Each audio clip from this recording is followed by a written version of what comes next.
BDIV and the boys, we're back. We're back. I know. Listen, we made some look at me. You can see me through my shades. We made some schedule adjustments here and there, but we are back. And let me officially tell you what our schedule is going to be. We're going to be as of right now, we're going to only do 2 days a week because there's not much going on, but we're going to try to work some stuff out. So Tuesday at 6 p.m. and Saturdays at 8 p.m. That's going to be our stream schedule here. And that's basically all I have as far as that goes.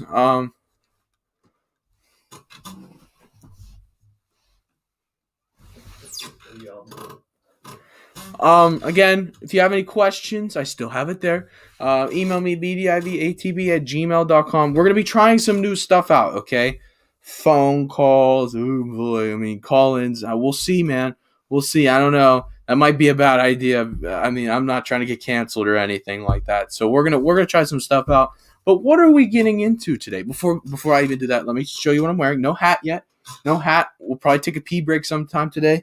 Obviously, the beautiful heart glasses. My triple XL Adidas shirt. As you can see, you probably couldn't even tell it's an Adidas shirt. It just looks like a big stripe down the middle. And obviously, the 9th grade homecoming jacket. But let me get into what we're going to be talking about today. But before I do that, now listen, I just want to say this from the bottom of my heart. And you three guys that are here and everybody that's come on the show, I want to thank you guys for coming, man. The show would be nothing without you guys. It would just be BDIV, and that would be dumb. But no, we are BDIV and the boys. I want to make that clear. Everybody makes an impact. Even if you're an idiot like OG and stumble on a bunch of words, it doesn't matter. He's made an impact. Everybody's made an impact. Thank you very, very much. But now, time for the rundown. What are we going to get into today? First thing we're going to be into is the NHL. I told you, once a week, NHL Roundup. Caden is here to talk to us about that. Some stuff with the Capitals, Ovi having a good game, yada, yada, yada. Then we're going to get into NBA trade deadline. Brandon's here for that. We're going to get into some moves that happened. Big Vucevic trade. Saw some other stuff. Kyle Lowry didn't go to a team, stayed with the Raptors. Some stuff along that. Also, obviously some big stuff happened in the NFL. As you know, I'm basically a draft analyst. I've been going and doing the mock drafts, researching players for months now, and everything has been rambled up. San Francisco now holds the 3rd pick. The Dolphins had the 12th. Now they have the 6th. And now the Eagles have moved up to 12. Down, I guess you could say, to 12. So we're going to be covering all that. And DraftKings bet on tonight's fight, Stipe Miocic versus Francis Ngannou. Great fight. Heavy fists. Somebody's getting knocked out. I'm just going to be honest with you. Somebody is getting knocked. Somebody's getting knocked out. Okay. Here we go. First story of the day. What is the story of the day? First, there it is. There, I'm so smart. NHL Roundup. We do it once a week. We'll see what days we're gonna do it. But Caden is obviously here. NHL guy. Caden, what's going on? What's going on, man? Happy to be here. I'm also happy to be there. You're happy to be here. Everybody's happy to be here. All right. So Caden, without further ado, let's just hop right into it. There we go. So, headlines for this past week. Ovi strikes twice in the Caps shutout win.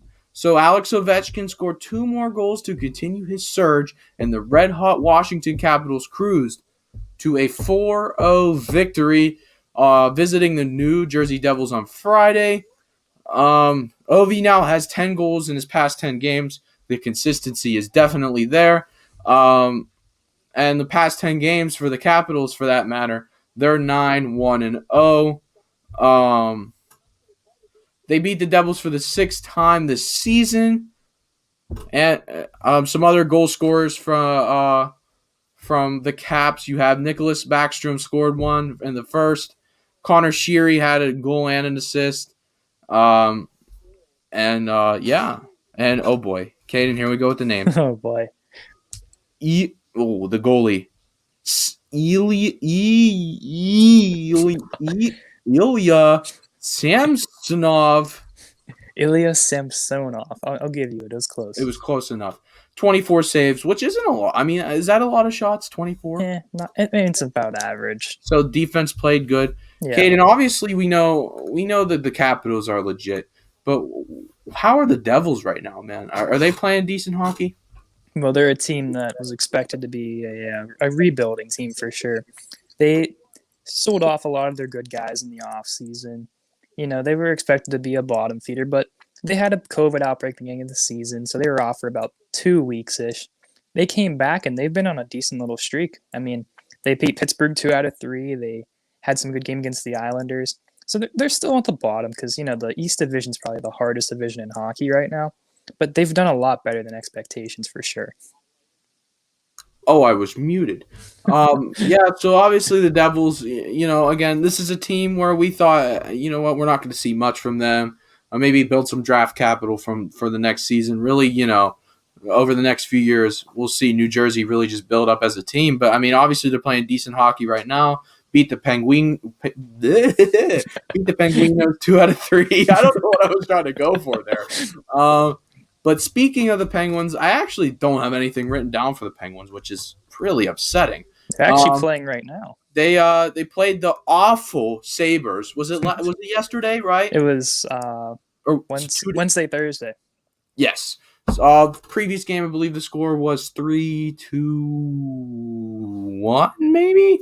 I can't remember. But fun fact, don't remember names, not really good with names. Dude from Winnipeg got called up. His first shot was a goal. Pretty impressive. I mean, your thoughts? Your thoughts? What are you thinking about? That's impressive. Do you know his name? Because I don't. Radim. It's all right. It's one of those hard names for you. Okay, Radim Zohorna. Hold on. Say that one more time. Radim Zohorna. Radim Zohorna. Zohorna. All right. But yeah, so his first shot, he got called up from Winnipeg. First shot of the year, and it was beautiful. Top rider, one timer. Little fight. I'm trying to talk. Francis is shaking his head down there. A big hockey it's talk. Funny because when we did the hockey game one time last year, I tried talking in hockey slang, and it just was awful. Yeah, it was. Francis was walking me there. It was really bad. But Caden, overall, right now, I mean, obviously you had an easy stretch against the Sabres, but how did the Penguins look, despite having some injuries here and there, especially without Malkin? Well, as the game is currently on in the background, Crosby scored about 2 minutes ago, and now Rusty scored. So now it's 4-0 against the Islanders. Islanders obviously first place in the East. They're a deadly team. We can't beat them, but right now we're up 4-0. So this team is, like I said, like we talked about last week, they're riddled with injuries, and it just continues to get worse for them. Kasperi Kapanen, he just went on the IR yesterday. Brandon Tanev also on the injured reserve list. But you look at guys like Rust, Gensel, the call-ups like Zohorna, Freddie Gaudreau, probably a name you haven't heard of before, but never heard of those guys come up. They step up into a bigger role. And honestly, the team is looking not that bad without the likes of Malkin and Bluger and Tanev and Kapanen and Zucker. And, if they can beat a team, the Islanders are currently making a goalie change, and that's a very good sign for that's a us. great. But that's the first place team in the league right now, especially East is the toughest division in hockey, and the Penguins are absolutely destroying them. So even with everybody hurt, they're doing an amazing job of next man up mentality. Yeah, and it's 4-0, it's one game, right? It's one game in a pretty long NHL season. But you have to remember that this can solidify that, you don't have, again, like the likes of Malkin, but the Penguins can still play hockey. I mean, listen, you got to understand, I mean, they are battling injuries right now, rightfully so. I mean, Malkin's obviously a huge piece to that whole Penguins structure, offense as well. And the Penguins are, I guess you could say, are playing well. I mean, as far as their schedule strength, obviously they're playing the Islanders right now, 4-0, wonderful start. But they played the Sabres, who are they the worst team in the NHL? Or they're on a 16-game losing streak. So I think they're like 6-22, something like that. They're really bad. Yeah, they're really bad. But don't take that away from the Penguins. they could still make a good run without some of these guys. So let's get into our next game. The Ducks and the Blues. The Ducks won 4-1. Okay, so the Blues goal. What is that? St. Louis? Yeah, St. Louis. Yeah. So John Gibson from St. Louis. Thank you for having an American name. That's Anaheim's goalie, not St. Louis. What? Wait, hold on. John Gibson made 33 saves and visiting no. You're telling me that's Anaheim's goalie? Yeah. No, this got screwed up then. Little fun fact is John Gibson's actually from Pittsburgh. Oh wow! Yeah. See, listen, John Gibson, you're probably not. No, you're definitely not watching this. You don't even know who that guy am. But listen, thank you for having somewhat of a normal name, okay? Because some of these names have just been awful. I mean, there's no offense, but like I just can't get them. Okay, so here we go. The goal scorers for the Ducks: Sam Steele, Max Jones, not Mac, Derek Grant, and Ricard Raquel. Look at those. You got all the American names. Oh, my God. Well, Ricard Raquel. Like, what is that? Ducks beat the Blues for the first time in 5 tries this season. So, finally, the Ducks take the dub. Anaheim is not, despite the win, not playing good hockey right now. Not at all. In the past 9 games, that's their second victory in 9 games, and that game snapped a 3-game losing streak. So, Caden, why is Anaheim playing so freaking bad? Anaheim is one of those teams that you knew they weren't very good. They've been bad for about 2 or 3 years now. They had to sell off a lot of their veterans, like Corey Perry, who went to Dallas last year. They weren't expected to be any good. But this season, it wasn't high expectations, but a lot of young guys, a lot of prospects. Shout out to my boy Jamie Drysdale, who unfortunately got hurt last game. Erie Otters legend. Love him wearing the shirt. Got a rep. But him, Trevor Zegras, a few other guys, they've really stepped up to take the leadership role, along with guys like Ryan Getzlaff, who's been there for like 17 years almost. They weren't expected to be any good. But you know what? They're making strides. They're going to get better as it goes along. And as expected, I mean, again, Anaheim will get an early draft pick this year for the NHL draft. So hopefully, they get somebody to help on that squad. But yeah, so obviously, out of the five times that they've played the Blues this season, that was the first time. So yeah, the only goal scorer for the Blues is Ryan O'Reilly. Man, this whole game is just American people or normal name people. And it's also important to note, oh, wow, the Blues are on kind of a losing streak too, and they've gotten blown out of the water. Their last 3 games, they've come of a combined score of 11-2. And Caden, again, not knowing too much knowledge about hockey, have the Blues been playing this way all season?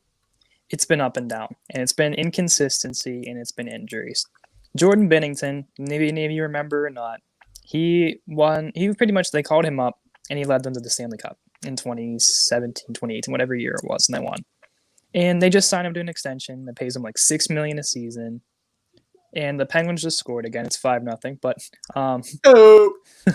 can't see who scored. But St. Louis, like I said, is a team. They're in a tougher division. Goaltending's been consistent. Binnington does not deserve that $6 million contract, let alone 5 or 6 years of it. I compare him to like a Matt Murray. He won a cup. That's the only reason he's going to get paid. The defense hasn't been great. They've been hurt a lot. And they're a team that's still going to make the playoffs and probably make a decent run. But it's not looking too good for them right now. Yeah, right now, again, at the moment, 3 games, a combined score of 11-2. That's not good at all. I mean, you think about it, the Penguins scored 5 goals in 1 game, and then, just 2 goals in 3 is not very good. Okay, Kenan, I got one more game for you. All right. Jets versus the Flames. Jets won by 1 goal, 3-2. Okay. No. These are normal names. For the Jets, what whoever wrote this is not. He really screwed up all this. Are you looking at ESPN? It's the article is called who? What? Reuters. It's a Don't Microsoft. trust that site. Yeah, maybe that's the problem. Um, but no, the goal scorers were Blake Wheeler, Paul Stastny. Stastny.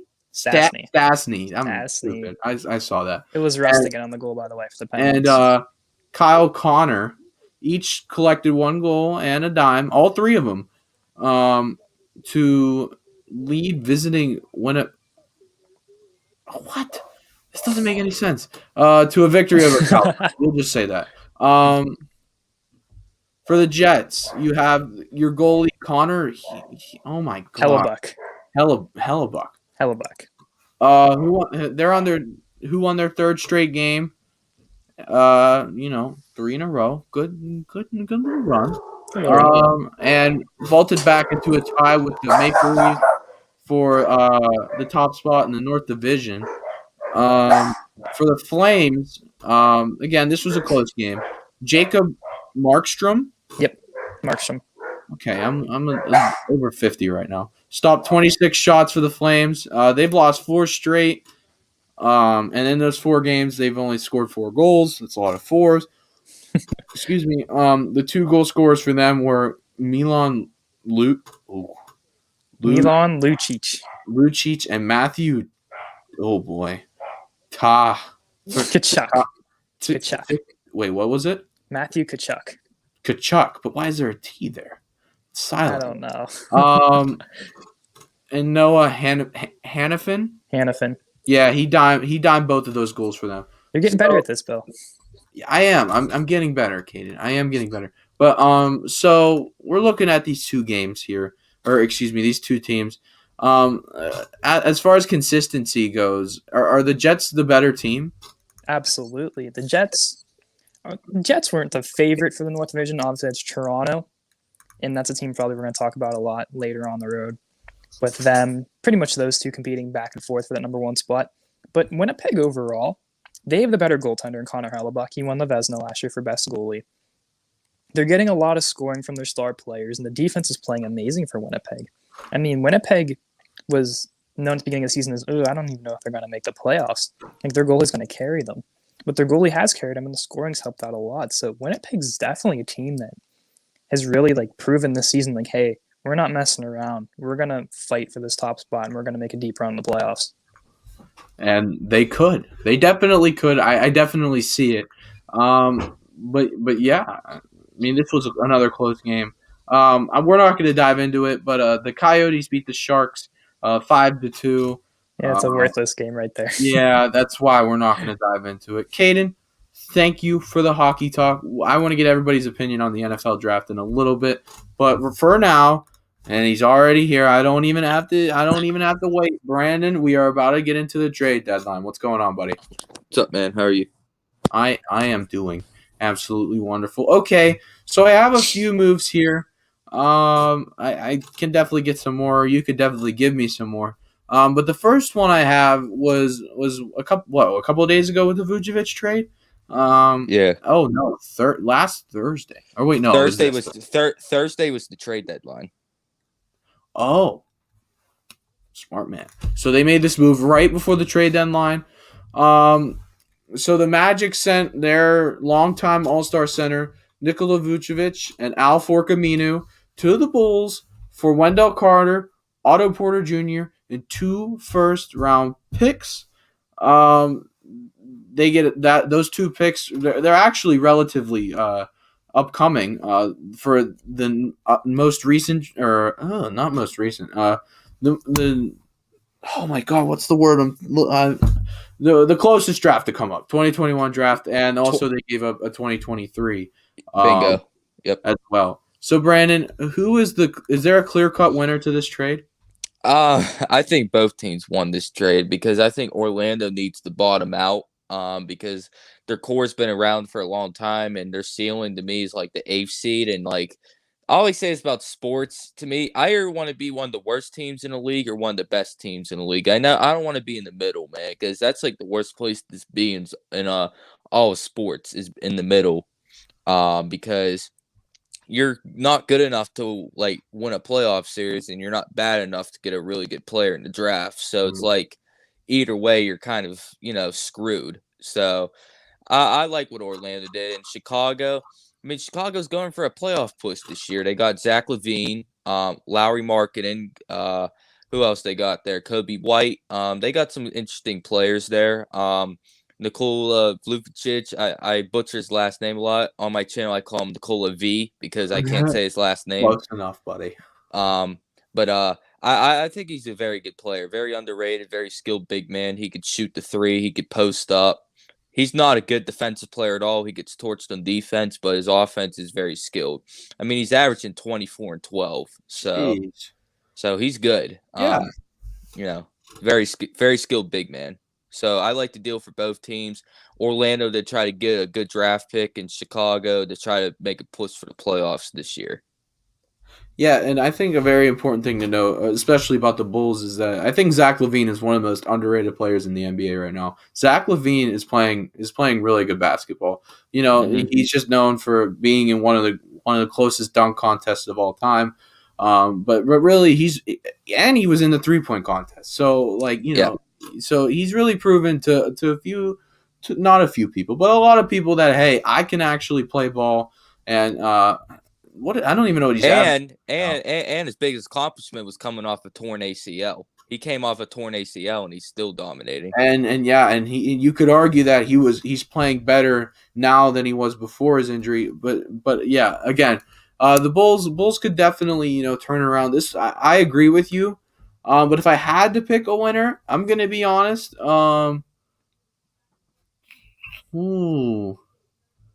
Wait, so who got the picks? The Magic?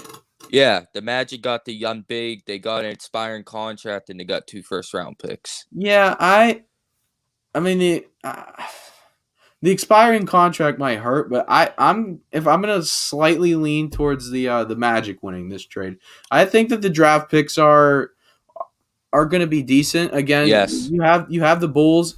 You have the Bulls who, like you mentioned, are also one of those middle teams. Like they're good, but not good enough to win a series. So they're going to be.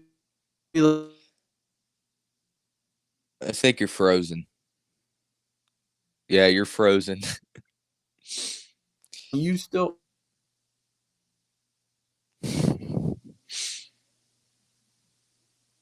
My guy frozen. Oh no.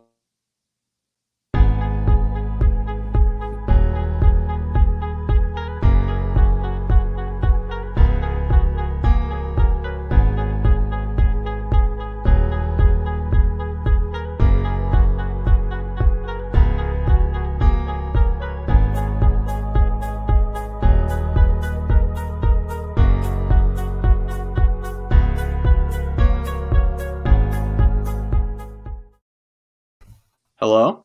Yeah, you're back. There we go. Sorry, I just had to take a quick pee break. That's all. But what were we talking about? Yeah. Again, we'll see how 2023 comes around. Yeah. You're frozen again. Gosh. That's twice, man. All right, Billy. If you go frozen again, okay, I know what to talk about. Am I here? Look, yeah, get me out of here. I just said if you were frozen, just get me on. Oh, What's okay. up, Matt? But am I here though? Yeah, you're here. Yeah. Okay, Frazzy, I'm gonna come back to you in a little bit. Okay. Yeah. Peace. Okay, buddy. I promise. Frazzy's usually like my right hand man, and I mean, he's usually always here. But I figured, I'd let each person get like one, a big chunk of time each segment. But yeah, so you have again. 2023 is still a grip away, but that 2021 pick, we'll see what they'll end up with. Brandon, have you looked at this upcoming draft class at all? Besides Cade Cunningham and the one kid from Gonzaga? I mean, I don't really follow college basketball like that. I mostly focus on the NBA season, but I've heard a couple good prospects. Obviously, I don't pay that big of attention to it. I know who Jalen Green is. I think that's his name. Yeah. But outside of Cade Cunningham and Jalen Green, I really don't know anyone else. And Jalen Green right now, I believe he's in the G League right now. He's balling out. He was He's definitely in the G League. I'm pretty sure he got second in the G League MVP race. A rookie for the G League, first timer, actually won the MVP and Rookie of the Year, which I thought was pretty interesting. But yeah, this draft class I don't think is that deep. I've looked into it a bit. A lot, but I will say this though: a lot of draft analysts are calling it one of the deepest drafts ever. So, Wow! Well, that really proved me wrong. I think it's just because no. You still could be right. I'm just saying what so-called analysts are saying. I guess it might be a little too early to tell. Yeah. Well, no, not really, because we're in the Sweet Six. Or are we in the Elite Eight for call? No. I don't even know where we're at in March Madness. I'm gonna be honest. It's all good. No one knows. Yeah, this is the craziest March Madness tournament like ever. Right now, a little score update. Oral Roberts, number 15, is currently beating Arkansas 35 to 28 and a half. I don't know where Oral Roberts came from, but they're playing pretty freaking good basketball right now. Yeah. But yeah, we're gonna move on in the trade deadline for the NBA. Yeah. So again, I picked these out of the order of, I thought were important. So the Orlando Magic, after a while of Aaron Gordon going, hey, I kind of want out, and then he had second thoughts, and then he was like, well, I actually do want out still. After a long debate, long time of where is Aaron Gordon going to go, the Magic finally sent him to the Thunder. Or no, not the Thunder, the Nuggets. No, Nuggets. Yeah, the Nuggets. On the trade deadline, which was Thursday, the Magic got Gary Harris, RJ Hampton, which we'll see about that. He's still a little young, and a protected 2025 first round pick. Yep. So two Garys were part of the deal. Forward Gary Clark was also. Here's the craziest fact you'll ever hear. Crazy. On the trade deadline of Thursday, every player with the first name Gary got traded. Oh my god! Dude, I saw it on Instagram and literally I laughed so hard. There was another crazy one with the guy getting traded to Portland, and his dad got. Hold on, I have to look this up. This is Who was part of the Portland deal? Gary Trent. It was a package sent around Norman Powell and Gary Trent. I got the story for you. Gary Trent's dad played for Portland and Toronto, I think. And what happened was they got traded on the same day. On the same day, I think I don't remember. It was a very crazy stat. I'll look it up. I don't know, but Brandon, the Magic again, obviously making moves here on this previous Thursday. But did the Nuggets give up too much for Aaron?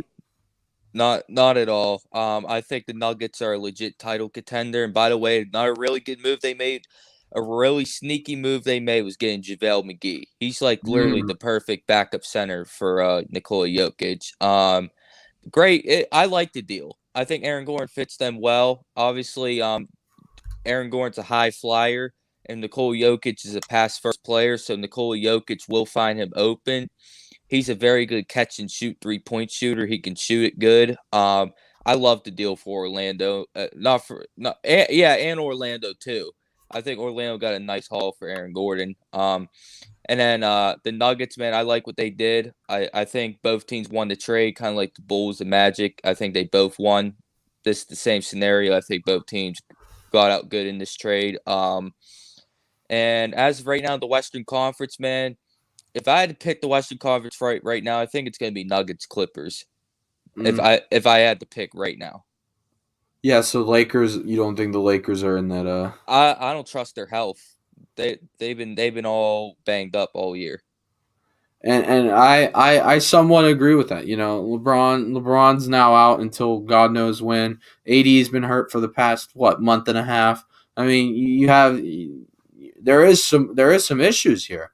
You're missing your two guys that were supposed to completely turn around the Lakers franchise, which clearly they did. They went. Yeah, they won a title. Yeah, they won a ring. So there's no question in that. But what I'm saying is like now there's concerns whether or not how far. First of all, where they're going to end up in the playoffs, because there's no way you're winning as many games as you did.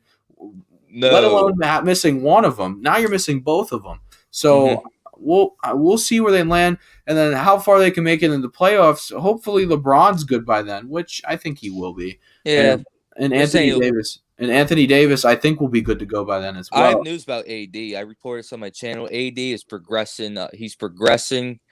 He's ramping up his on-court activities. There we go. So that's some good news for the Lakers, despite having some injury there. But again, I'm gonna pick a winner or a loser for the trade. I'm gonna go with Orlando again. I agree with you that both teams won the trade, but Orlando, you can tell that they're trying to add some depth. They're not being they're not being like the Thunder and getting 4 2027 first round picks. They're being somewhat reasonable because listen, as a Thunders fan, hearing that you traded for like 3 or 4 2027 first round picks, it really makes my teeth grind because that's so far away from now. Because every Thunder fan loves it. Literally, they like owning the whole draft, which.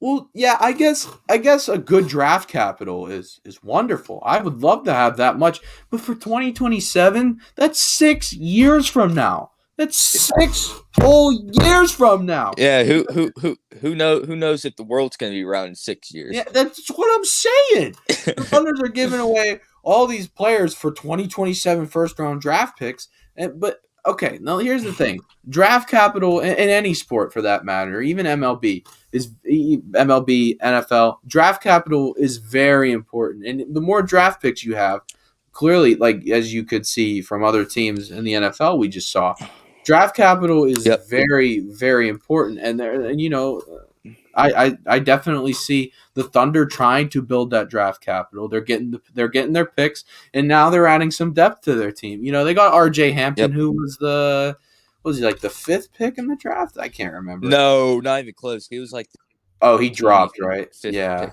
he dropped. Yeah, as soon as I said 5th, I knew I screwed up because I knew he drops. But yeah, I mean why do I keep calling him the Thunder? The Magic, again, building draft capital, getting some young guys, also some veterans as well. They got Gary Clark and Gary Harris. Both is Gary Clark? Who even is Gary? No. Gary Clark went to the Nuggets with Aaron Gordon. Gary Clark went. I misread that. Yes. It's also important to note that Gordon wanted out not for for the future of contracts and stuff like that. He wanted out because he was just simply frustrated with the team's success, and I don't blame him. I'd be frustrated too. Yeah, and I'm sorry. You're now. If I'm Aaron Gordon, I'm one of the happiest players in the NBA right now. Again, oh my God, you said it yourself. This is a team that should be in the Western Conference Finals when all said and done. You have the Joker. I mean, dude, who wouldn't want to play with Jokic? Literally, I don't know who wouldn't want to play with Jokic. Is probably like the easiest superstar to play with in the NBA. Probably Joel Embiid.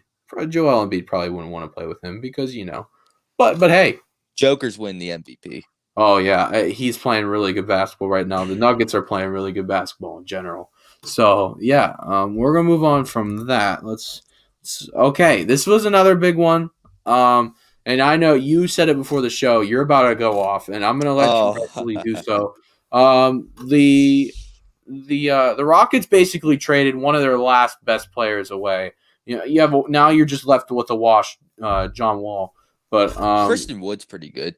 Yeah, but other than that, I mean, who do they have? The Miami Heat just got Victor Oladipo and another block. There's the NBA right now. I'm just gonna be honest.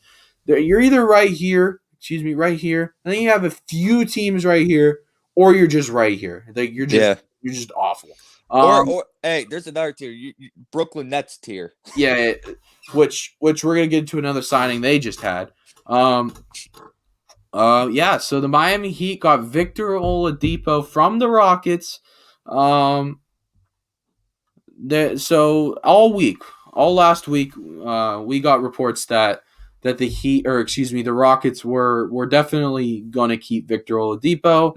But obviously that didn't happen. Um, the negotiations went right up to 3 p.m., which I believe 3 p.m. is the cutoff for the deadline. So Yep. they must have made a trade like 10 minutes before the deadline. But what? Yeah. So here's what the Rockets got. Rockets got Avery Bradley, Kelly Olynyk, the Shemale himself, and a 2022 first round swap rights.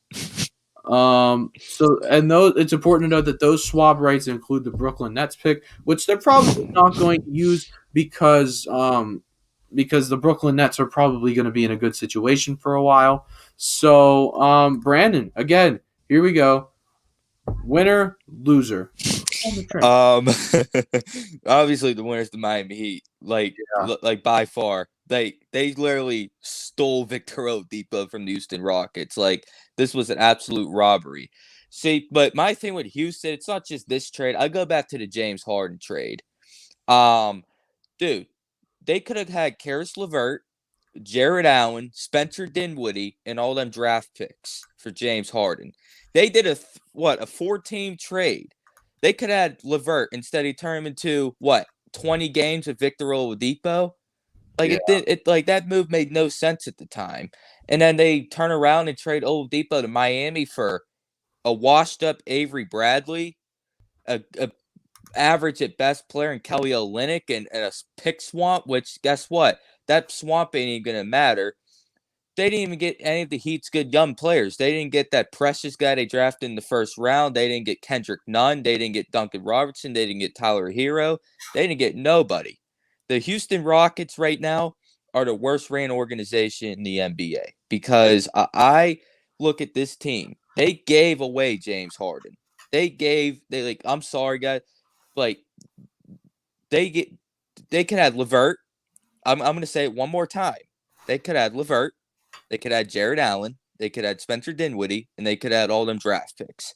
Instead, what they have now is a washed-up John Wall, Christian Wood, who's a pretty good player, and Who else? Exactly. Who else? And first-round picks from Brooklyn that are not even going to matter because the Nets have literally a superstar team. Like, yeah, it's going to be crappy 30-second. Like, how many teams are in the NBA? 30? Like, a couple of the 23rd picks. No lower than like. And then it don't even get it doesn't even stop there. They have a pick this year that could go to the Thunder because of the Chris Paul Russell Westbrook trade they made back in 2019. So the Houston Rockets could lose their first round pick to the Oklahoma City Thunder. who has all the draft capital. 2027, it's going to be the best year. So every player. The Rockets are in the worst position in the NBA right now. They really are. Yeah, and again, they just, holy crap, they gave up everything. I mean, did you give up they gave up. Well, everything was Victor Oladipo. I mean, that was really all they had left. And then looking back at the Chris Paul Russell Westbrook trade, that trade is laughable. The Rockets got fleeced in that deal, absolutely fleeced, because Chris Paul last year was better than Russell Westbrook, and then on top of that, you gave the Thunder, along with Chris Paul, all the first round picks. Yeah, you said it best. I don't know what the heck the Rockets are doing, but we are going to move on there. Brandon, one more big thing from you from the trade deadline. What comes to mind? Just the fact that Kyle Lowry didn't get traded. I was pretty surprised about that, because I was like, my mentality is that they were going to trade Kyle Lowry. I'm kind of surprised he's still a Raptor. The Raptors held out for Tyler Hero. They held out for Matisse Thybulle and Tyrese Maxey from the 76ers, and they held out for Tan-Horn Tucker from the Lakers. I know I butchered that name, but whatever. They held up for them 4 players from all them teams, and they didn't get no team was willing to trade those players for Kyle Lowry, and rightfully so, because Kyle Lowry's a 35-year-old point guard on a 1-year contract, so it could be a rental scenario, and you're not giving up your best young players for a 1-year deal. I'm sorry, that just never happens. So the Raptors, man, because if they in a couple months lose Kyle Lowry for nothing, they're gonna look like the biggest Joke. idiots in the NBA for not trading Kyle Lowry at the deadline, because the Lakers offered them a lot. The Lakers offered them Dennis Schroeder, who's just as good as Lowry, I feel like, Kentavious Caldwell-Pope, who's a solid role player, and a couple second-round picks. I mean, that's a pretty good offer. And then Miami offered them Duncan Robertson, who is one of the best three-point shooters ever in the NBA. Oh yeah, he's lights out. Along with their first-round pick, you know what I mean, that they had in the previous year. I think his name's Precious. You know what I mean? He would have been in that deal too. And a draft pick, man. So the Raptors, man, they're either going to look like the biggest fools in the NBA for not trading Lowry at the deadline, or they're going to look smart depending on what happens this offseason with Kyle Lowry. Yeah, and you said it best. I thought for sure he was gone. His last game before the trade deadline, dude literally walked into the tunnel and went like this. Like in Toronto, he was like, "I'll see y'all." That's and then his post game press conference sounded like it was a farewell tour, like kind of like a farewell press conference. Yeah, and that's not. I'm gonna be honest. That's the phrase.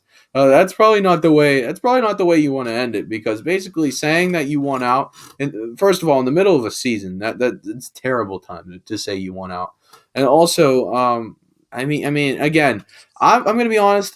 Even if the Raptors didn't get as much as like they really wanted for Kyle Lowry, I think it may have been a smart to trade him. Again, you have to remember he's 35 years old. He's out of his prime. And plus, the Raptors, they're out of the playoffs right now. They're not even close in contention right now. And they got Siakam, Anunoby, Van Vliet. They traded Norman Powell for Gary Trent, which that was a smart trade, because Gary Trent is younger and he's on a cheaper contract, so that was a smart trade. And I just feel like the Raptors, man, they're in a tough spot, because the Raptors were expected to be very good this year. Obviously, they underachieved. And I think letting go of Serge Ibaka was a huge reason why, and letting go of Marc Gasol kind of destroyed their team, because they had no size in the middle. You know what I mean? Aaron Baines is their only center on the roster, and he's been doo-doo this year for the Raptors. So, I just feel like that it was the perfect time to trade Kyle Lowry. It definitely was. And Brandon, I'm gonna leave the NBA deadline at that. Also, right. Okay, one more thing, and we don't need much elaboration on it, but I will say this: the Cavaliers did buy out Drummond's contract, and the Lakers are the clear front runners. Brandon, real quick, is that gonna happen?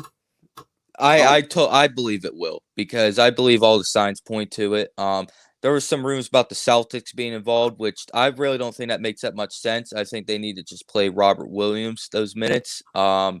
But Drummond, I think he'd be a good fit on the Lakers, and I think it's going to happen. And also another thing real quick, again, don't need elaboration. I'm not even going to ask you about it. I'm going to kick you out right now, Brandon. I'm going to kick you out right now. LaMarcus Aldridge, LA, is going to Brooklyn on a 1-year veteran minimum. Brandon, thank you for that. And now I finally get to talk to my Ray. What's up, dude? I've been waiting back there. I know you have. And I mean, personally, this is bias.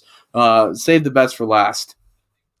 Yes, sir. There it is. The NFL draft trade swaps. We saw a few happen, and I'm going to ask you some questions about it, of course. So yesterday, news broke on 2 trades involving the draft, with 10 minutes apart. The 49ers traded up to number 3, and the Dolphins got a number 12 pick. The Dolphins got their 12th pick, a 22 first rounder, and a 22 third rounder. No, that's wrong. Oh no, it is a 22 third rounder. Yeah. And a 23 first rounder, which is that third rounder in 22 will be a compensated pick, so that's not a guaranteed pick. And then the Dolphins 10 minutes later jumped up to 6. The Eagles gave him that pick. and a 5th rounder for the 12th pick, a 2021 4th rounder, and a 2022 first rounder. So, Fraz, I mean, out of all these teams, I know the answer, and I think you do too. Who was the clear winner here in this whole trade shenanigans? I think the Dolphins, personally. The 49ers I think they're just trying to go for a Super Bowl as quick as possible. With this first round pick that they're getting, it's going to add a lot of depth to their team. Sorry, I was looking at some Sports Center, but what's it called? Yeah, I definitely think the Dolphins won in this. They're more of a rebuilding team right now. Don't have much depth, but they are going to get some, especially after this draft. I'm not sure who they're going to go with. There's a lot up in the air. I'm pretty sure most mock drafts say a tackle, I believe. Well, that's the thing. The 6th pick, it depends. It's really on what the Bengals do, to be honest, because the Bengals are projected to take that Penei Sewell. But 6 seems a bit early to go after Rashawn Slater from Northwestern. So, again, we'll see. He's a stud, though. He is a stud. Oh, they're both I don't of know. them. I seen that Slater's. I seen his put tape. He put on a show for his pro day. Good. Very He good. ran. He's 320. He's 320 pounds. He ran a 4.8. Almost did 500 pounds on a front squat, and his footwork looked amazing. So yeah, we'll see. I don't know. 6 might be a little early for him. I don't have him going that early. But speaking of that, Frez, real quick. So there's 5 quarterbacks that really the NFL draft is looking at here. In no particular order, you have Trevor Lawrence, Zach Wilson, Justin Fields, Mac Jones, and Trey Lance. Fraz, is there any possibilities that any of those guys slip to the 2nd round? I don't think so. No, I mean, this is a huge round for quarterbacks. Quarterbacks are a need, I think, this year for a lot of teams. Personally, I told you this yesterday too. I believe Trey Lance is really gonna. I think he's gonna be probably the. I think he's gonna be Trevor Lawrence, Yeah. and then I have Trey Lance right up on him. Kind of like that draft with who was in Josh Allen's draft. It was, the Josh Allen draft was crazy. You had Lamar, Kyler, yeah, Josh Allen. Again, that was a crazy draft for quarterback. Baker too, right? Yeah, Baker was in that draft, right? Yeah. Yeah, so there's obviously a lot of depth at quarterback. But the question is like, besides Trevor Lawrence, who's in what order are these quarterbacks going, man? I'm not even sold on any of them really. Besides, Trevor Lawrence. I'm only sold on 2, and that's Trevor Lawrence and Trey Lance. I think Mac Jones. Mac Jones is a good quarterback. I mean, we were talking about that yesterday. You said the game's, speeding up on him. You don't know if he's going to be as good as he was. I think he's a great pocket passer. I think he can be like one of those pocket passers that they have. He has a little bit of speed too, but he likes to stay in the pocket for the most part. If a team can see that, if a team knows that they have a decent offensive line and they can work with them, I think Mac Jones is a sleeper quarterback pick in this draft. And here's the thing. A lot of people have been saying, I think it was Chris Sims from ESPN. He said that he thinks that Mac Jones is the smartest quarterback since Peyton Manning. And for those of you who know, was it Texas or was it Tennessee or Texas? I don't remember. It was Texas, Caden? No, Tennessee. It was Tennessee. I'm bringing you in anyway. Yeah, it's Tennessee. It was Tennessee. So Peyton Manning was. I don't like this angle. This one's a bit goofy. I don't like that either. There we go. Yeah, but no, he's the smartest player since Peyton Manning when he was in Tennessee. This guy is a film fanatic. When he was meeting with coaches, he literally taught them their own offense. So I think it was a meeting a while ago with Bill O'Brien. It was Bill O'Brien. It was when Bill he first O'Brien. got hired to be the quarterback coach or offensive coordinator, whatever it was. And he basically taught him the entire offense in about an hour, and it was very well detailed. But Caden, I'll ask Frazzy. I have a question. Tampa Bay Buccaneers pick in this draft, could it potentially be Mac Jones if they want to build with him? I don't think he falls that far. No, yeah, I don't think he will either, Caden. I just saw I have a very mock draft yesterday. Mac Jones, I don't think makes it out of the top 5. Oh, what? Here's why. Kyle Shanahan is very picky about the type of quarterback he wants. He is The very. rumor was the Jimmy G trade he didn't want to happen. He wanted to wait till Kirk Cousins hit free agency and they're going to throw money at Kirk Cousins. But they weren't able to do that and they needed a quarterback. Yes, he did love Kirk Cousins. That's all I've heard. And they compare Mac Jones to Kirk I Cousins. I like Mac Jones. I like Mac Jones, and too. Now listen. want that to happen, Caden. I want that to Mac happen. Jones at 3, that's my pick. Now listen, here we go. I like that. I'm gonna give you guys real quick in an order, but this isn't how I think the draft is gonna pan out. As far as skill wise, who I think the better quarterbacks are. Number one, I'm definitely gonna go Trevor Lawrence. Yeah. But after I wasn't high on Zach Wilson at the beginning of the year, but after watching his pro day, I was very, very impressed. He is definitely number 2. The way he rolls out and throws passes, kind of in I would say a Patty Mahomes esque. He really has that sidearm factor, and he slings the ball, dude, and on the run as well. And he really showed that off the BYU Pro Day. Number 3, I'm gonna go Trey Lance, and actually, that's who I think. Well, no, San Francisco's not going to take them. That's who I think Carolina's going to go with. I think Trey Lance goes over not only Justin Fields, but Mac Jones as well. Listen, Trey Lance is basically the not so good Trevor Lawrence. He has the frame. He's able to move. Obviously doesn't have a ton of film from last year. He played one game, but that's all North Dakota State played. They didn't play any other games on the year. Then I go Justin Fields, but Mac Jones is right there. They're right there. Mac Jones, again, he's a pocket passer, and that's what I don't like is that the game is evolving. And pocket passers, I don't really know. Now, this I could be wrong about this, but you have to remember there's still time for teams to make moves on quarterbacks, and there's still quarterbacks out there. You have Russell Wilson who probably will stay with Seattle, Yeah. but is still there. Deshaun Watson, who is currently going through Wienergate right now, if you will. He's still there. 17 cases, by the way. The numbers are going up. But yeah, there's still some players out there that you can make moves with. So I'm not sold on some teams taking quarterbacks. For example, Carolina, if they make the right move, I think that's Deshaun Watson's landing spot. That's I my agree. opinion. But if they make a move, why would you take a quarterback? Duh. Agreed. Again, it's still way too early. It's still Yeah. way too early. And Billy, what out of these quarterbacks? I mean, who are going to be the ones that start first week? I think Trevor Lawrence obviously is going to start. I think Zach Wilson's starter ready too. Again, his pro day was absolutely phenomenal. I think Trey Lance is a project. I don't know if he starts. I don't know if he starts week 1. I think Trey Lance is low floor, high ceiling right now. Agreed. Right now he's kind of like right here, but that's why I thought he was a perfect fit for San Francisco. That being that he was, that was them saying Jimmy G was their guy. Me and Fries were literally sitting on the couch last night, and at the bottom of the screen it says that San Fran said that Jimmy G's their guy for this year. So that's why I thought Trey Lance was a perfect fit for them. Again, low floor, high ceiling. I think Justin Fields can start. I think he's, I don't think he's better than Zach Wilson, but he's obviously had some more competition. He's played some teams that are really darn good, gone against some good DBs, knows the pocket really well.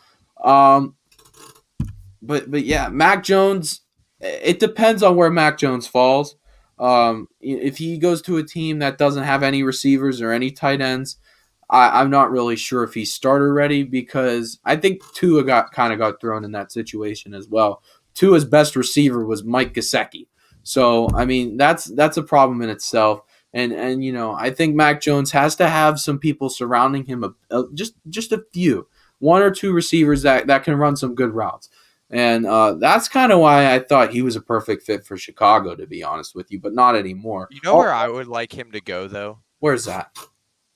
I know he's not, but I would love for him to go to Minnesota. I think that would be a great spot for him because they have a young receiver. They have Justin Jefferson, great young receiver, a pretty good offensive line, if you can agree. And they're going to do well. And, he can run the ball when he wants to. He has Dalvin Cook. He doesn't have to throw the ball the entire time like Trevor Lawrence is. Well, I mean, Trevor Lawrence has James Robinson, but I mean, like, he's going to be thrown most of the time. But Mac Jones can fall back on that run game and also throw the ball to a great receiver like Justin Jefferson. And I mean, I agree with you there. The Vikings. But again, the problem is that they have. They just have, extended Kirk too. No. Here's the thing. I think he'll fall there. I think he'll definitely be there. What the Vikings have They're like mid-teens. They're low teens. I think, but I think he'll fall there. I actually don't. You guys are gonna think I'm crazy. I don't think teams are gonna be that quarterback happy. I think out of the 5 quarterbacks, none of them make it out of the top 10. Whoa. Is Denver? They're not sold on Drew Lock. Here we go. This is what Denver has to get taking a quarterback. Yes, they're gonna go. Atlanta is taking linebacker. Fraz. Listen, I wasn't very Micah Parsons. These pro days were really proving me wrong. I wasn't very high on Micah Parsons. Personality issues, one-dimensional player. Yeah. But again, running a 4.39 as a 230-pound linebacker is absolutely 240-pound linebacker is absolutely insane. So Denver could also take a quarterback if they really wanted to. Again, you have to think: is Drew Lock really their guy? There's still so many questions. The biggest one is, what are the Jets going to do at 2? I mean, that's up in the air as well. I personally think they should stick with Darnold and give him some help, because I think I agree. I think they need to fix their coaching before they figure out who they need to pick first. Yeah, because Gase needs to the go. reason that Sam Darnold is not a good quarterback, I think Sam Darnold is a great quarterback, and I agree. Don't think he got the the coaching from Adam Gase ruins quarterbacks. Yes, look at Tannehill. He goes down to Miami. He goes to Tennessee. He actually has the surrounding cast and a good coach, and he actually performs what he's supposed to. He can throw the ball. Just let him do it. Honestly. And I'm going to be honest. Any decent quarterback, that's all you need. You need 2 guys that can run routes, and that's it. And a running back that can catch a check down pass. Yeah. That's really it. But here we go. I'm gonna say it right now, Fraz. Already know what I'm about to say. This is the biggest. This is not Steelers bias either. This is how trigger happy. This is how non-trigger happy quarterbacks are not going to go. Here we go. 24th pick. Cover your ears. Cover your ears now. I'm going to say it. Justin Fields is going to go 24th to the Pittsburgh Steelers. There's no way, folks. Listen here. Justin Fields right now, mid-floor. Not so high ceiling. Listen, I love Justin Fields. I think personally, out of all the quarterbacks in the draft, he's second. I'm going to be honest with you. Skill-wise, Zach Wilson's a lot better. But as far as just knowing football, Mac Jones is probably number 1. But no. But listen. There's still moves to be made in the NFL. And personally, I think. Again, Mac Jones doesn't make it in the first round. I don't think he does. I think Justin Fields is going to be the future of the Pittsburgh Steelers some way, somehow. Caden, listen, before you guys tear me apart. I'm not going to tear you apart. You did. I'm not going to either. I'm just going to say my opinion. Yeah, exactly. Okay, you know what, Fraz? Go ahead. Why don't we start with you? Give your opinion on that. Well, first of all, I do not want 2 Ohio State quarterbacks on our team because that's ridiculous. I can't stand Ohio State. That's number 1. Also, Haskins. I thought you were thinking that Ben went to Ohio. No, Dewey Haskins. That's 3 Ohio quarterbacks. Evan Oswald, Miami of Ohio. Yeah. I think the Steelers just have to pass on him. They got Dwayne Haskins. I think they're going to try to work with him. Let him see what he could do. We know, as a Steeler fan right now, we know this is not going to be a year where we're going to be deep into the playoffs. Obviously we're going to try to get into the playoffs. We're not expecting anything more. We're going to, we're going to go with Ben this season. We're going to see what happens. See if we can get Haskins some snaps. Haskins some snaps. And yeah, I think that's my opinion. I don't think he should be drafted to the Steelers. Caden, tell me why I'm wrong. The only reason I say you're wrong, I'm not saying it's a good fit. I think it's perfect for Pittsburgh. But in my eyes, He's not going past Atlanta. It's the hometown boy. There's no way. Unless the Steelers trade up and get him. There's no way Fields falls that far. I don't know, man. There's a few teams that are, again, still questionable. Okay, listen. New England's one of them. New England just signed Cam Newton to usually a 1-year deal. Kind of is like a sign, like, hey, we might be taking a quarterback here. We saw it with Miami. There's a few teams that are in that situation right now. You have the Bears that are in that situation. Again, which I think any quarterback could really go to the Bears, but which I think Mac Jones is a perfect fit for the Bears. But here's the thing. I did screw up on a few picks in my draft, but I think Justin Fields out of all those 5 is going to be the last quarterback to go. Me too. I Listen, don't. there's a few guys that are, again, low floor, high ceiling, with Trey Lance being at the top of that list.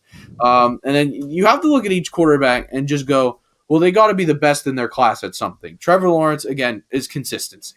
Trevor Lawrence has been a 5-star prospect since his sophomore year in high school, okay, and has been regarded as the best quarterback in the not only in in college football, but besides the NFL and the entire country.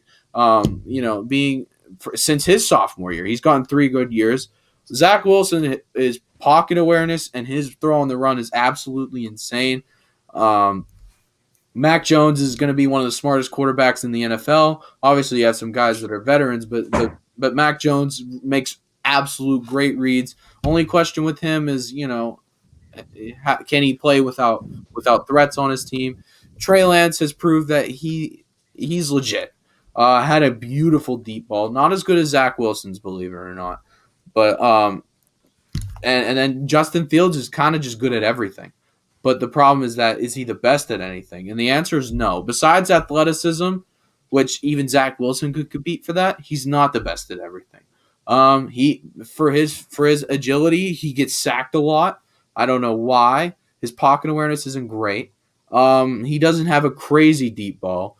His arm strength is really good. Second strongest arm in the draft behind Zach Wilson. All these things I'm saying, you'd really think that Zach Wilson's the best quarterback in the draft. And again, Chris Sims, I think is his name, the son of what's his Phil Sims. Phil Sims. He actually thinks that Zach Wilson's the best quarterback in the draft. And right now, I don't agree with him, but I'm starting to give a little more respect to Zach Wilson. Fraz, it's debatably true. Yeah, Fraz, do you think that there's an argument that Zach Wilson? Let me put it this way: is there a way that Zach Wilson might end up being in the long run a better quarterback than Trevor Lawrence? Man, I mean, he has, like, skill-wise, let's be honest, Trevor Lawrence has better skill. There's nothing really Trevor Lawrence is bad at. Now, we can go back into college football where we looked at Clemson and them in the what were they in the? They were in the semifinals, right? They were. Well, they made the 4. Yeah. Yeah. And Trevor Lawrence was under pressure. Zach Wilson hasn't been put in that. Or Trevor Lawrence was under pressure. He didn't do what he was able to do. I know it was a tough game for him. Defense was unbelievable that game by the other team. But, I think Zach Wilson under pressure could be a better quarterback, and that's what it comes down to in the NFL, because there is going to be pressure on you every single snap of the game. I think, I think Zach Wilson has potential to be better than Trevor Lawrence. Not yet, has potential. So you think that you think that Zach Wilson's kind of at that mid-floor, really high ceiling? Yeah.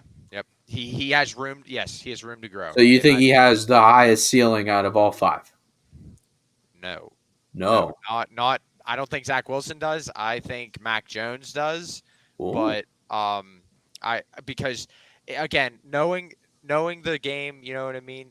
Tom Brady is a perfect example of a guy who knows the game and can just throw a dart. Throw a dart. That's what a quarterback does, and he does it under pressure in the Super Bowl. I think Mac Jones showed it in the championship. He was able to throw under pressure. He got a lot of pressure, and can he win a Super Bowl for a team? I think that the answer for this for a quarterback that can win a Super Bowl would be Mac Jones for pressure wise and just knowing the game overall. And again, going back to that consistency factor, that's another quarterback who, again, really consistent. Mac Jones played very well all year. But again, a big factor was, you have two receivers that might go top 10 in the draft. So that's a big part of it. Also, you have two linemen that go in the first round as well, possibly. So those are all big things. But again, they have played some good DBs here and there. But yeah. Oh, as you raise your hand, Frank. Yeah, but no, honestly, Billy, I was just looking back at your Justin Fields pick. I'm starting to think about it because listen, I was just thinking about it a little bit more. Anybody who watches college football knows that the next year's quarterback class is It's insane. who? Yeah, no, but there's who is it? Two next year. Next year's terrible. Next year. Yeah. The next couple year, years are not looking great. I think I know one. I forget his name right now, but I know there's one who's pretty good right now. The Steelers do need to land a quarterback. I mean, you know what I mean? Maybe they do need to land a quarterback because we know this is Ben's last year. We know it. You know? God, I mean, I just can't wait for the draft. Let's just say that. And listen, I'm telling you, I'm finding a way to go to Cleveland. That's how excited I am for this draft. I am watching every single pick. All 32 picks. I don't care if it's Same. I don't care how long it takes. Listen, again, and this is why I've been following the draft for so long because there's still moves to be made. I'm going to be honest.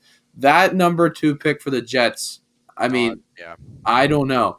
There's been some teams. San Francisco originally, they tried to work a deal with New York, but New York was very, they were just locked on it. And here's a question for you, Caden: if the Jets don't end up going with a quarterback, who's going number 2? It has to be Penei Sewell, doesn't it? I mean, if you want Sam Darnold to be your guy, you don't want him to get killed on every play. So I mean, if you're really that set on Penei Sewell, maybe trade down.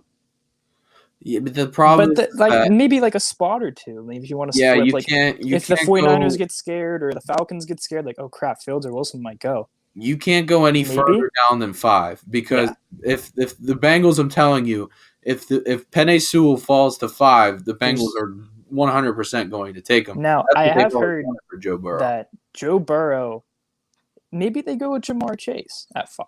That's what I thought at first too. I thought a receiver, but here's who I think's going to. I think this is the most skilled player in the draft. I think this is the best player in the draft. Trevor Lawrence. Yeah, Trevor Lawrence is all good. I think Kyle Pitts goes number 2. I think Kyle Pitts is the best player in the draft. Dude's 250 pounds and just ran a 4.46. He can go out wide and run routes. Kind of like, what we thought of Chase Claypool when he first came out. A guy who's got down a 3-point stance before and ran routes at Notre Dame. But really, Kyle Pitts is all you ever want in a tight end / receiver, which is a big part. Can you compare him to Kittle? No. Here's why. Kyle Pitts is a way better. I think George Kittle is one of my favorite players in the NFL, and I think he is the best tight end in the NFL. You could say all you want about Kelsey. I think you can compare him more to Kelsey than Kittle because Kyle Pitts is going to be the best receiving tight end in the NFL once what's his face goes. Travis Kelsey, but his blocking grade wasn't great. However, we haven't seen much tape on it. We've seen him line out wide a lot. He's even been in the slot before. That's how this guy's cuts are legit. So I think Kyle Pitts is the first skill guy to go off the board. There's no way Devontae Smith goes over Jamar Chase. That's another thing. He's too small. The frame is the huge question. I mean, I think Waddle's a better wide receiver than him. If he was healthy last year, he would have been a better wide receiver than Smith. I am 100% going to guarantee that. I 100% guarantee that. Yeah, and that's the thing. Waddle might actually end up going over Devontae Smith despite not playing for a whole season. So we'll see where that goes. And again, I'm telling you that as far-fetched as it might sound that Justin Fields drops to 24, I'm not kidding. It might happen. That I'm would gonna be go nice. back. I'm not gonna lie. I'm gonna go back and redo it because I think I even had Najee Harris going to the Panthers, which or not the Panthers, the Jaguars, which I don't think is really. I had them with their later pick. I think it's the one right after the Steelers. I still have him going to the Cardinals. I'm gonna change that though. Probably. Yeah, Not I'm happen. actually gonna do that right now. Guys, thank you for coming on today. I'm gonna cut it off here. We're a little bit over time limit, but we talked about some great stuff. Very grateful for you two and Brandon, who just left recently. But again, guys, if you want to help out on the show, it's simple. bdivatb@gmail.com. Also, this was quick news. Tyson Alalu is back. We thought he was going to sign with the Jaguars. He's back on a 2-year deal. One of my favorite players on the Steelers. Doesn't say much, but Tyson Alalu does make an impact. Closes down on AB gaps and has a pretty mean bull rush as well. So again, Tyson Alalu is going to be another Steeler for the next 2 years. Hopefully no trade with him. But guys, thank you for coming out to the stream today. Oh my god. Okay, real quick. Oh geez, I forgot about the most important thing tonight. Oh, the freaking fight. The fight. I promised I would make you guys money tonight. Okay, real quick. Okay, so the odds tonight, I pulled it up on my phone. The odds tonight are Miocic is an over of 102 and Ngannou is an under of 121. I think this is a really easy pick. You got to go with Miocic here. Listen, even if Ngannou's the better fighter, which he has some heavy fists, dude. He throws a crazy punch. I think he's the hardest hitter in UFC history. Frazzy, real quick. Frazzy, whack. He hits hard. He does hit very hard. Hits Again, the hardest out of anybody I've seen. Ever in the UFC, he has the hardest fist. He has the heaviest fist ever. But Miocic, I believe, didn't he win the last time? I'm pretty sure Miocic won the last time. What is it? Miocic is what 22-4, 22-4. Yeah, no, Miocic is a dog. He beat Daniel Cormier, who is considered probably the best heavyweight of all time. Yep. Not it wasn't recent, but not too long ago. I'm gonna go with the over here with Miocic, which is a 102 over. That's the DraftKings sportsbook. So, folks, if you want to put in your locks here, I think that's an easy lock. Again, even if Ngannou is the better fighter, Miocic will be able to cover that. Fraz, yeah. What are we looking here for this? Guys, don't pick my pick. I always go with the under, but tonight I really think Ngannou is. I mean, I just can't see him stopping like his hit, man. I mean, he's got a right hand of. I can't even compare it to any. Can't even compare it because he is the right hand. But like what I'm saying is though, it's not even just that. It's just that he can, if he lands one punch, it's over. Like it's over. If he gets some like square, like it's over. It's just not coming back. Yeah, but that's the thing that Miocic is good at, though. He's a great defender. He actually rarely gets. I think in his 4 losses, they've all gone to decision. I don't think Miocic has ever gotten knocked out. But no, Miocic is a very balanced fighter. He can wrestle. His stand-up game is very strong. Not as strong as Ngannou's, but it's more versatile. So you'll actually see some leg kicks, which you don't see with heavyweights every once in a while. But he knows how to attack very well. I'm going to go with the over here with Miocic. Folks, tonight, the fight is going to happen. I believe it already started. Some other fights as well. Real quick, I'm going to give you my picks on these. Woodley Luque. I'm going to go with the under on this one. Luque is a better fighter. Really good versatility from him. He can take you to the ground and submit you. And another one is O'Malley and I don't know how to pronounce that one. Almeida. I don't know who that is, but I'm gonna go with the girls though. If you're doing the girls, I'd pick Maverick. She's very. Maverick is the under. I think she's the under. Yeah, she's the under. Yeah. Okay. But no, I'm gonna go with O'Malley here. Again, very versatile attack. Fraz, I'm gonna wrap it up now. Yep. We are very running out of Yes. time Yes, here. we are. Yes, and folks, I'm just gonna leave it at that. Again, go get your money. Go get your money. Go get your money. And don't forget to subscribe. Subscribe. Subscribe.